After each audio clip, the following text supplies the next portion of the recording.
Entonces, para cumplir con el decreto, las compañías armadoras se vieron en la necesidad de hacer inversiones y desarrollar empresas, se crearon departamentos de desarrollo de proveedores. Entonces, nosotros los de las armadoras llegábamos, pues en aquel tiempo en México no había infraestructura, había muy poca industria, casi no había tecnología y pues mucho menos había personal calificado. Entonces llegábamos a talleres, realmente a talleres de casas, y les decíamos, oiga, ¿no quiere ser usted fabricante de asientos? Ah, caray, oiga, pues yo fabrico sillas aquí, pero pues no asientos de carro, ¿no? No, pero mire, le vamos a enseñar, le vamos a dar unas maquinarias y todo. Entonces, las compañías armadoras empezaron a desarrollar proveedores en México y con eso empezaron a cumplir el decreto de tener el 60% de las partes hechas en México. Pero ¿qué fue lo que pasó? Que era tan grande la inversión que después pues, no tan fácil cambiaban los modelos. Por eso aquí en la frontera veíamos que los carros hechos en México pues ya se veían bien viejos y no tenían mucha calidad ni nada, ¿no? Y uno decía, uy, los carros en México, que pues qué feitos están, ¿no? Bueno, pues eso pasaba porque la inversión para cambiar de modelo era muy grande, ¿no? Entonces, ¿qué fue lo bueno que trajo este decreto? Lo bueno es que con la asesoría y con el apoyo financiero de las armadoras, muchos talleres caseros se transformaron en grandes empresas. Las empresas nacionales y extranjeras de componentes que ya fabricaban partes de repuesto, por ejemplo, llantas, partes de freno y eso, pues tuvieron que mejorar sus procesos porque no es lo mismo vender llantas en AutoZone o en Walmart o eso, a vendérselo a una armadora. La armadora tiene unos controles de calidad muy exigentes, ¿no? Entonces esas compañías que ya fabricaban componentes tuvieron que mejorar su calidad. Eso fue lo bueno, ¿sí? Que se crearon empresas en México y que las poquitas que había se transformaron para ser mejores. Pero ¿qué fue lo malo?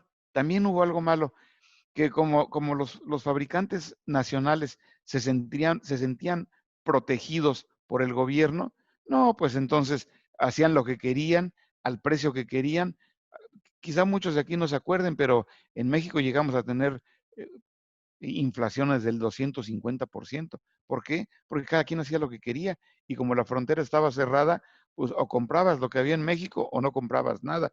Y entonces los que vivíamos allá en el centro de la República, pues comprábamos televisiones y carros y todo lo que había, porque era lo que se permitía vender, ¿no? Entonces, ¿qué fue lo que pasó? Que los vehículos hechos en México, pues ni eran competitivos, ni en equipamiento, ni en precio, y pues mucho menos en calidad. Y aquí en la frontera, yo me acuerdo, yo tengo 21 años viviendo aquí en Mexicali. Me acuerdo que cuando llegué, mucha gente me decía, no, es que yo compré un carro, y mira, es fronterizo, es americano, pero me lo decían con un gran orgullo. Y yo decía, pero ¿cómo es posible? Ahorita les voy a platicar por qué pensaba yo así. El caso es que en 1995 llegó el presidente Carlos Salinas de Gortari. Con todo y muchas cosas malas que hizo, tuvo pero un gran acierto que cambió por completo la vida en México, y que fue firmar el decreto para el fomento y modernización de la industria automotriz. Fue a raíz de que firmamos el Tratado de Libre Comercio. Yo no sé si fue idea de Carlos Salinas el Tratado de Libre Comercio o él fue uno de los promotores, pero el caso es que se firmó ese tratado y se transformó la historia de México a partir de ese tratado. Aunque mucha gente en aquel tiempo decía que íbamos a quedar esclavizados a los americanos, pues no hubo tal. Ahorita les voy a platicar un poquito más. Sí, entonces, con este decreto que sacó Carlos Salinas de Gortari para el fomento y modernización de la industria, les dijo, ¿saben qué? Se acabó esa fórmula del contenido nacional y las partes de incorporación obligatoria, se acabaron. Ahora tenemos una nueva fórmula y la nueva fórmula es que la industria automotriz tenga una balanza comercial positiva. Ah, caray. ¿Y qué es tener una balanza comercial positiva? Bueno, pues se permitió importar cualquier componente, cualquiera, incluso carros armados, y se dieron muchas facilidades para exportar componentes y vehículos armados. Ah, pero no era de gratis, había una condición, que exportes más de lo que importas. Eso es mantener una balanza comercial positiva. Y entonces, ¿qué pasó con las compañías armadoras? No, pues vieron una super oportunidad en México y entonces implementaron conceptos de justo a tiempo y manufactura esbelta. Ahorita vamos a platicar qué es eso. Se globalizaron las compras de componentes. Ya las licitaciones ya no eran nada más en México, ya se hacían licitaciones y se consideraba proveedores de Brasil, de Europa, de Canadá, de cualquier parte, y el que vendiera más barato, y claro, y con calidad obviamente se le compraban. Entonces se globalizaron las compras. Otra cosa es que se racionalizaron la producción de vehículos. ¿Qué es eso de racionalizar la producción de vehículos? Bueno, miren, por ejemplo, cuando yo entré a trabajar a General Motors, yo trabajaba en la planta de la Ciudad de México, ahí en la Avenida Ejército Nacional. Ahí, en esa misma planta, fabricábamos automóviles, pick-ups y camiones. No, hombre, pues era un circo a eso.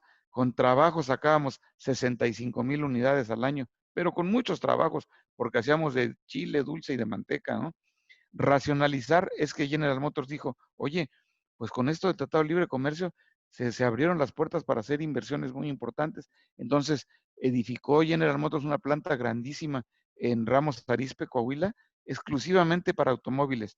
Y después, con el tiempo, hizo otra en Silao para producir exclusivamente pickups, suburbans, tajos, yucones y todo eso. Ay, pero oye, vamos a exportar mucho. ¿Y quién va a comprar un carro hecho en México? No, pues tenemos que implementar sistemas de calidad de clase mundial, porque si vamos a exportar carros a Estados Unidos, a Europa, a Brasil y a todas partes, pues tenemos que ser competitivos a nivel clase mundial, ¿sí? Y entonces empezaron a mejorar todos los procesos de la industria Ustedes, ajá, automotriz. no instalan ni nada, o sea, nomás venden los aparatos, ¿no?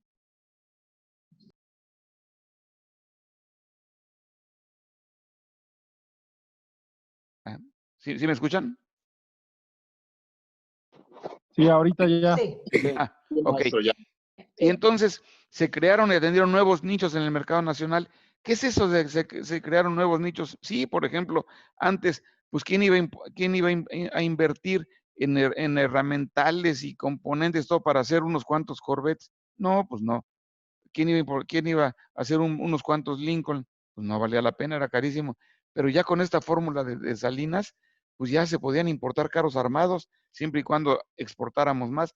Entonces las compañías armadoras en México empezaron a exportar tanto que sobraban dólares para importar carros que no se hacían en México y sin embargo que tenían demanda, ¿no?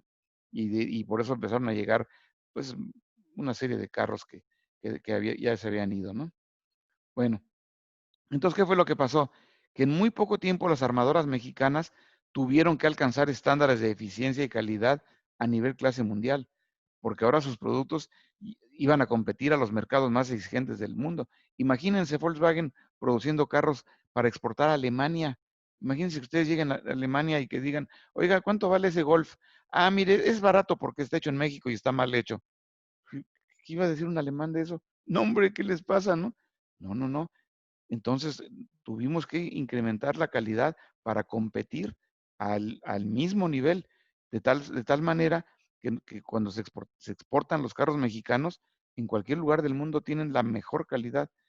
Bueno, y asimismo, las plantas armadoras mexicanas tenían que competir con las demás plantas de sus corporaciones para lograr armar ciertos vehículos. Por ejemplo, ahorita hubo un concurso muy grande en Ford porque van a hacer un nuevo Mustang. Ahorita les voy a enseñar una foto de un Mustang eléctrico y que va a ser más bien como una SUV coupé. Y esa compitió, hubo una licitación interna en Ford y la planta de Cotitlán compitió y ganó. Y también la planta de Hermosillo de Ford compitió y ganó armar la Bronco Sport. No sé si algunos sepan que ya va a venir la Bronco. Bueno, dentro de la familia Bronco hay una Bronco que se llama Bronco Sport y esa se va a producir en Hermosillo porque ganó la licitación. Y para ganar la licitación hay que tener calidad, precio, una serie de cosas. Bueno, ¿y qué pasó con los proveedores que ya habíamos hecho? No, pues se acabaron. Todos los proveedores nacionales ineficientes se acabaron. Déjenme decirles que muchos sobrevivieron y ahora son primer lugar en el mundo, ¿eh? Miren, por ejemplo, en la Ciudad de México, en una cochera de casa, nació una empresa que se llamaba Proyman Industrias y después se asoció con unos americanos y ahorita se llama Delco Remy de México y tiene más de 10,000 empleados en San Luis Potosí. Y así les puedo platicar de empresas que, como Metalsa, por ejemplo, que le vende chasis a todo México y casi en todo Estados Unidos. Es una empresa de Nuevo León, bueno, de Monterrey. pero importantísima y a mucho orgullo mexicana. Y así les puedo platicar muchas historias de éxito. Entonces, se acabaron los pueblos nacionales ineficientes, pero los que fueron buenos, no hombre, hicieron el negocio de su vida. Entonces, a partir del decreto de 1995, se inició una fase de crecimiento extraordinario, pues yo diría que de todo México, no nada más de la industria nacional automotriz y de autopartes. Yo que soy, bueno, yo soy chilango, ¿no? Soy de la Ciudad de México, pero pues he vivido en Toluca, viví en Saltillo, viví en Silao, Guanajuato, siempre trabajando para General Motors. Y yo he visto cómo en los últimos 25 años se ha desarrollado México. Es una cosa impresionante. Por ahí mucha gente dice, no, es que antes México estaba muy mal. Pues hay que viajar, ¿eh? Porque yo vi otra cosa, pero bueno, no quiero discutir eso. Entonces, las grandes empresas nacionales y extranjeras de autopartes se vieron obligadas a ser eficientes y competitivas. No les quedaba otra. Pero ¿qué creen que pasó también? Muchas compañías americanas empezaron a ver cómo crecían las armadoras en México y dijeron, no, tengo que ir porque me van a comer el mandado. Entonces empezaron a invertir en México. Y les digo, ahora vayan, yo invito al que quiera que vaya al estado de Guanajuato, a Querétaro, a Coahuila, a Nuevo León, para que vean la cantidad y cantidad y cantidad de parques industriales que hay ahorita en México. Es una cosa increíble. Bueno, entonces, pues México vivió una extraordinaria etapa de expansión de infraestructura. Se construyeron muchísimos parques industriales, aeropuertos, menos uno, carreteras, puertos interiores y exteriores. ¿Qué es eso de puertos interiores? En Guanajuato hay una zona que viene a ser como un depósito fiscal. Todo lo que ustedes traigan y entren a ese depósito fiscal no paga impuestos de importación. Paga impuestos de importación hasta que sale de ahí. Y a eso le llaman puerto interior. Sí, es como un depósito fiscal, pero en México se conoce como puerto interior. Y hay varios en la República Mexicana. Entonces eso permite que las compañías americanas traigan insumos importados, que los tengan ahí, es más, hasta los procesan y pagan impuestos de importación hasta que salen de ahí. Bueno, siempre y cuando se quedan en México, porque si regresan a Estados Unidos, nunca pagaron impuestos de importación. Entonces, esa idea de poner puertos interiores fue la gran cosa, ¿eh? Entonces, bueno, México invirtió también en ferrocarriles, en comunicación electrónica, pues ya ven, desde que Teléfonos de México se hizo privado, pues invirtieron muchísimo en ¿cómo se llama? En internet y en en redes, quién sabe cuánta cosa, ¿no? Bueno, entonces la zona norte de la República se convirtió también en un campo fértil para la instalación de maquiladoras que producen componentes de mucha calidad a costos muy competitivos. Pues, ¿qué más muestra en Mexicali? Cuantísimas maquiladoras hay, ¿no? ¿Qué fue lo que pasó? Que en muy poco tiempo las plantas de la industria automotriz nacional llegaron a ocupar los primeros lugares de competitividad, eficiencia y calidad en cada una de sus respectivas corporaciones. Déjenme decirles que la planta de Volkswagen de Puebla es la número uno en calidad en el mundo Volkswagen, muy superior a las de Alemania y superior a la de Chattanooga de Estados Unidos. Sí, orgullosamente poblana. En el estado de Aguascalientes, Nissan tiene unas plantas, bueno, tiene como 50,000 empleados, y no exagero, ¿eh? Y todo ese conjunto industrial de Nissan es número uno en calidad en el mundo Nissan, a mucho orgullo. Van a decir, ay, el clásico chilango que viene a decir que México es lo máximo. Pero bueno, yo dije que les iba a platicar lo que he visto, ¿no? Ok. Ahora, ¿qué pasa ahora que llegó Donald Trump? Donald Trump se dio cuenta de lo que estaba pasando y dijo, no hombre, México nos está comiendo el mandado, México está creciendo rapidísimo y se está llevando todos los empleos de la industria automotriz, cada vez más y más y más plantas en Estados Unidos están cerrando y se están yendo a México.